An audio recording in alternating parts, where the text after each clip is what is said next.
Boa noite, me chamo Hudson e eu vou apresentar sobre Lacartes.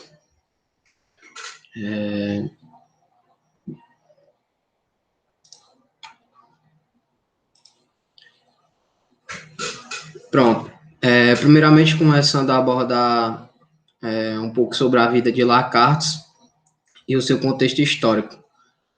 Logo após isso, eu vou falar sobre a sua epistemologia e o seu conceito de metodologia do programa de investigação científica. E, por fim, eu vou concluir com o que foi explanado durante a apresentação.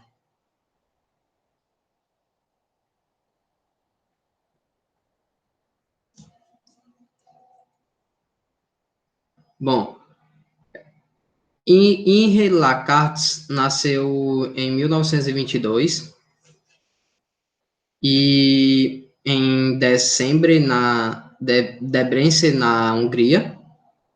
Ele inicialmente tinha o nome Henri Lipschitz. Ele possuía descendência judia e por isso ele precisou mudar de nome para Imer Molnar, que era para evitar ser perseguido pelo nazismo durante a Segunda Guerra Mundial. No entanto, a sua mãe e a sua avó tiveram destinos diferentes. E elas acabaram morrendo no campo de concentração de Auschwitz. E em 1944, ele, ainda enquanto se chamava de Monar, ele se graduou em matemática, física e filosofia na Universidade de Debrecen, que é onde ele nasceu, né? E quando a Segunda Guerra teve fim, ele mudou o nome dele para Lacartes, em homenagem ao comandante militar Gésar Lacartes, que foi quem contribuiu para a luta contra o nazismo na Segunda Guerra Mundial. E em 1956, por questões políticas, ele fugiu para a Inglaterra. E lá, em 1960, ele foi nomeado para a National London School of Economics. Lá ele conheceu o Karl Popper, né? E foi ele que influenciou bastante para ele absorver muito o racionalismo crítico de Popper, né? E também das críticas que eram direcionadas a essa ideia. E no ano seguinte, em 1961, ele se tornou doutor em filosofia pela Universidade de Cambridge. E durante a sua vida realizou diversos estudos acerca do conhecimento científico, mas ele veio a falecer subitamente em 1974, devido a uma hemorragia cerebral que ele teve, e os seus três principais livros só vieram a ser publicados anos depois.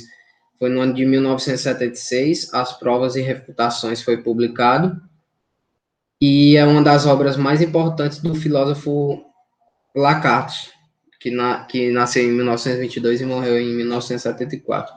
E o seu tema principal é a avaliação do progresso da matemática. O texto é estruturado como uma narrativa ficcional, com o recurso literário de um conjunto de diálogos envolvendo o professor e os seus alunos, debatendo sobre o teorema de Euler a respeito dos poliedros, suas provas e os contra-exemplos.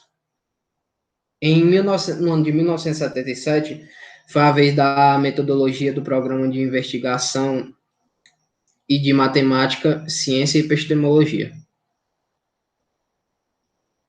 A epistemologia, em sentido estrito, refere-se ao ramo da filosofia que se ocupa do conhecimento científico.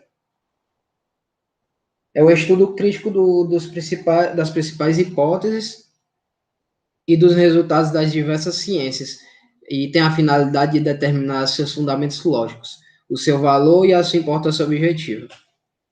E assim como a ética se ocupa das questões morais e a política trata do funcionamento da sociedade, a epistemologia se ocupa do saber. A epistemologia de Lacazes constituiu uma das mais importantes reflexões da filosofia, da ciência do século XX, né? Que foi interrompida bruscamente com a sua morte prematura.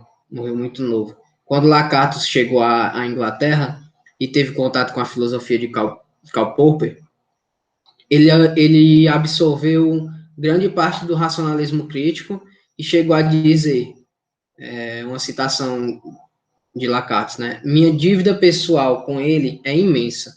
Mudou minha vida mais que nenhuma outra pessoa. Sua filosofia me ajudou a romper de forma definitiva com a perspectiva hegeliana que eu havia retido durante quase 20 anos. E o que é ainda mais importante, me forneceu um conjunto muito fértil de problemas, um autêntico programa de pesquisa. Mas mesmo considerando fortemente as ideias popperianas, Lacazes também levou a sério as críticas que elas recebiam por parte de Thomas Kuhn e de Paul Feyerabend. E assim a base da sua epistemologia era essencialmente similar de Popper. No entanto, ele fez algumas ressalvas, como por exemplo, com o falsificacionismo de Popper, quando acontece de uma teoria ser refutada. Todo seu estudo é deixado de lado. Mas para ele, para Lacazes, isso não deve acontecer e a gente vai ver mais à frente por quê. Com isso, Lacazes é muitas vezes chamado de falsiacionista sofisticado, pois ele tentou melhorar o falsificacionismo popperiano para superar as objeções que havia contra ele. Para ele, a observação e a experimentação, por si só, não são capazes de produzir o conhecimento. O falsificacionismo sofisticado exigia que se olhasse para as coisas de diferentes pontos de vista, para propor uma nova, na verdade, novas teorias que antecipavam fatos novos, né? E para rejeitar teorias suplantadas por outras mais poderosas. Então, para Lacazes, o conhecimento científico,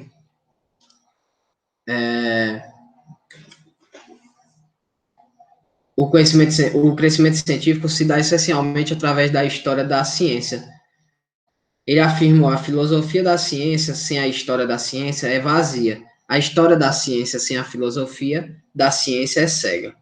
Então, Lacazes concebe que não há apenas mas duas historiografias da ciência: a historiografia externa e a historiografia interna da ciência. Na primeira, a primícia recai sobre os condicionamentos socioeconômicos e políticos. Na segunda, na explicitação da força lógica das teorias científicas ou, no dizer de Lacazes, dos programas de pesquisa. E por se apoiar nos aspectos lógicos, somente a segunda poderá possibilitar a reconstrução racional da história da ciência. E uma vez que a primeira termina por introduzir elementos irracionais, ao dar ênfase aos aspectos externos e aos programas de pesquisa, não obstante isto, Lacazes não descarta nem tem historiografia externa como algo destruidor do valor. Pelo contrário, ele considera que a história real da ciência ganha aproximação e rigor quando a procura complementar da historiografia também interna com a historiografia externa. E com isso ele estabelece a posição de que a história da ciência pode ser utilizada para avaliar as propostas metodológicas rivais, bem como a filosofia da ciência oferece ao historiador epistemologias, metodologias que lhe permitem reconstruir racionalmente a história interna e complementando-a mediante uma história externa. Em outras palavras, a metodologia de Lacazes é um programa de investigação historiográfica. O historiador que dela se serve deve localizar no passado programas rivais e mudanças de problemas progressivas e degenerativas. Mas o que seriam essas metodologias ou programas rivais? Bom, Lacan também defendia que o progresso da ciência se dava através da competição entre os programas de pesquisa. E para ele, a história da ciência não é história de teorias sucessivas, como afirmava Thomas Kuhn, mas de teorias concorrentes. E com isso, o paradigma kuhniano seria um programa de investigação que conseguiu um certo monopólio. E para que o progresso fosse possível, essa situação deveria ser fortemente combatida. E assim, o Lacan introduz a sua ideia de metodologia dos programas de investigação científica, que para ele seria uma explicação lógica para o fazer tecnológico, interpretando as revoluções científicas como casos de progresso racional. Bom,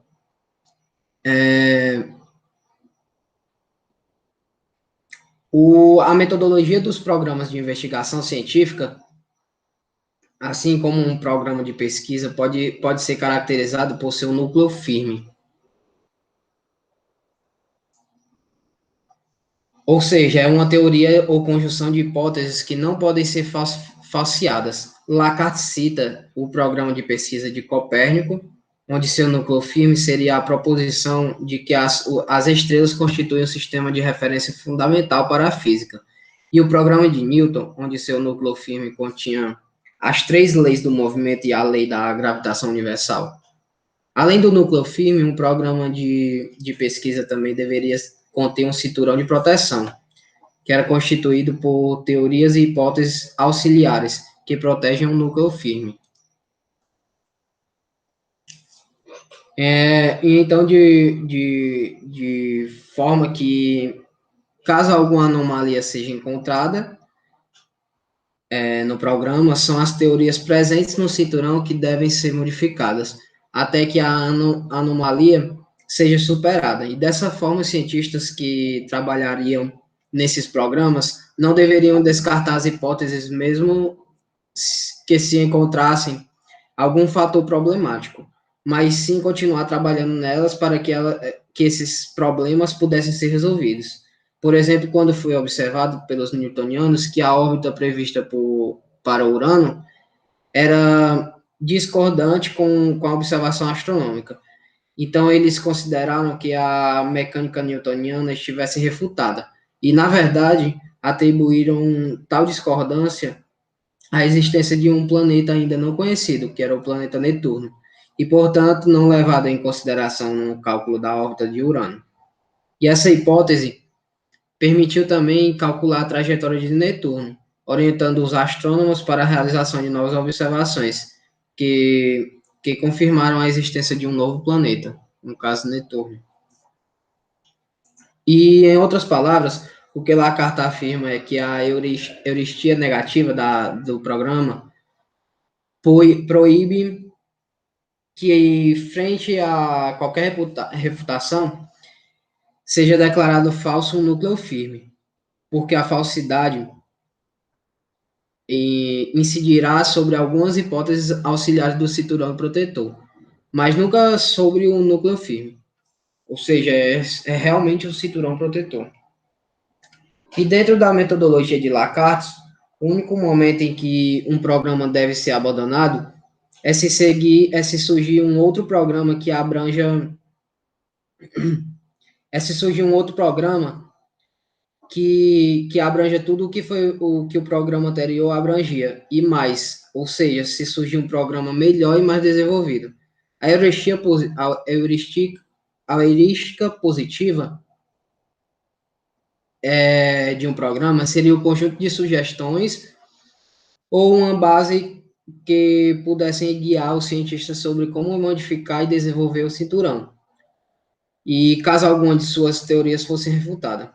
Como o programa de pesquisa tem desde o início um oceano de anomalias, a heurística positiva impede que os cientistas se confundam, indicando caminhos que poderão lentamente explicá-las e transformá-las em corroborações. O desenvolvimento do programa inclui também uma sucessão de modelos crescentes em complexidade, procurando cada vez mais se aproximar da realidade.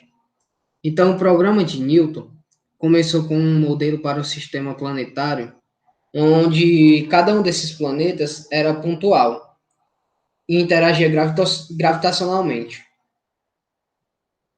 E apenas com outra massa pontual fixa, o Sol seria o Sol. E o próprio Newton, em seguida, modificou, pois a terceira lei impedia que o Sol fosse fixo, pois o Sol e os planetas deviam orbitar em torno do centro de massa do sistema, certo? Então, neste caso, a modificação não era decorrente de nenhuma anomalia, mas de uma incompatibilidade teórica, desculpa, do primeiro modelo, com as leis do movimento, né? E que seria um núcleo firme, já citado. E em seguida, o sofisticou mais ainda, tratando o Sol e o planeta como sendo esferas ao invés de massas pontuais. Então, o próximo passo foi considerar as interações gravitacionais entre os planetas e satélites, chegando assim a uma teoria de perturbações. Então, a partir daí, Newton começou a encarar com mais seriedade os fatos, e com o objetivo de cotejar suas predições sobre as órbitas, muitos deles eram bem explicados pelo modelo, mas outros não. E passou então a trabalhar com planetas e satélites não esféricos. E desta forma, o programa newtoniano foi avançando, transformando diversas anomalias em corroborações. Então, para Lacartus, um programa pode ser caracterizado como progressivo ou regressivo. De forma resumida, o programa vai progressivo enquanto estiver predizindo com êxito fatos novos, e ele vai ser regressivo se seu desenvolvimento teórico se atrasar em relação ao seu desenvolvimento empírico. Então, a avaliação objetiva do crescimento do conhecimento científico deve ser realizada em termos de mudanças, seja elas progressivas ou regressivas, e para séries de teorias científicas dentro de um programa de pesquisa.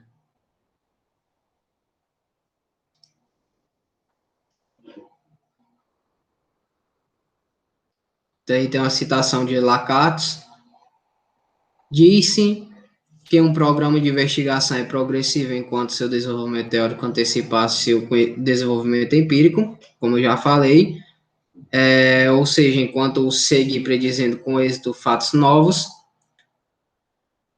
então a mudança progressiva nunca tem problemas. E é regressivo se o seu desenvolvimento teórico se atrasa em relação ao seu desenvolvimento empírico. Isto é, sempre que não oferece senão explicações seja de descumprimento casuais, seja de fatos previstos e descobertos em programa rival. E por fim, com base no que foi estudado e abordado nesse trabalho, a gente pode retirar alguns princípios da epistemologia racionalística crítica de Lacan e também de Popper, que a observação e a experimentação por si sós não produzem conhecimentos. Eu falo de Lacan. Ou seja, o método indutivo é um mito, já que ele afirma que um conjunto de regras e procedimentos aplicados às observações permite obter as leis e princípios. Que toda a observação e a experimentação estão impregnadas de pressuposto teorias, fazendo uso de forma consciente ou não da história da ciência, que o conhecimento prévio determina como vemos a realidade influenciando a observação. Ou seja, é impossível haver uma observação neutra, como presume o empirismo indutivista. Então, sem o pressuposto, não saberíamos para onde dirigir a atenção, se não tivéssemos um pressuposto, né? E que o conhecimento científico é uma construção humana que intenciona descrever, compreender e agir sobre a realidade. E por isso não pode ser dado como indubitavelmente verdadeiro, pois é um provisório e sujeito a modificações. Também tem aqui a obtenção de um novo conhecimento, sendo um ato de construção que envolve a imaginação, a intuição e a razão, está sujeito a todo tipo de influências, inclusive da metafísica, porque todas as fontes e todas as sugestões são bem-vindas, né? Que a aquisição de um conhecimento se dá a partir dos conhecimentos anteriores, sendo usualmente difícil e problemática. Então, é difícil abandonar o conhecimento e as teorias já existentes. E abandono de uma teoria implica em reconhecer outra como melhor. Ou seja, só se abandona uma teoria se a gente encontrar outra que a gente considera melhor, né? Então, com isso, eu encerro aqui a apresentação sobre Lacan, né? A bibliografia usada foi esta, Neto José Bois, sobre Lacan e a metodologia dos programas de investigação científica, e da página 1 a 10. Esse livro é da Universidade Federal do Paraná, junto à CNPq, e foi publicado em 28 de novembro de 2012. E é disponível nesse link aí. O outro foi Chamas, de Alan as teorias como estruturas, programas de pesquisa, certo? O que é a ciência, afinal, de 1993, tomado aí as páginas 109 a 122, está disponível aí nesse link. Silveira, Fernando Lang, que fala da metodologia dos programas de pesquisa, e no caso a epistemologia de Lacan, né? É um caderno catarinense de ensino física, Florianópolis. Está aí da página 1 a 9. Foi publicado em 26 de dezembro de 1996 e está disponível nesse link. Obrigado e agradeço a atenção.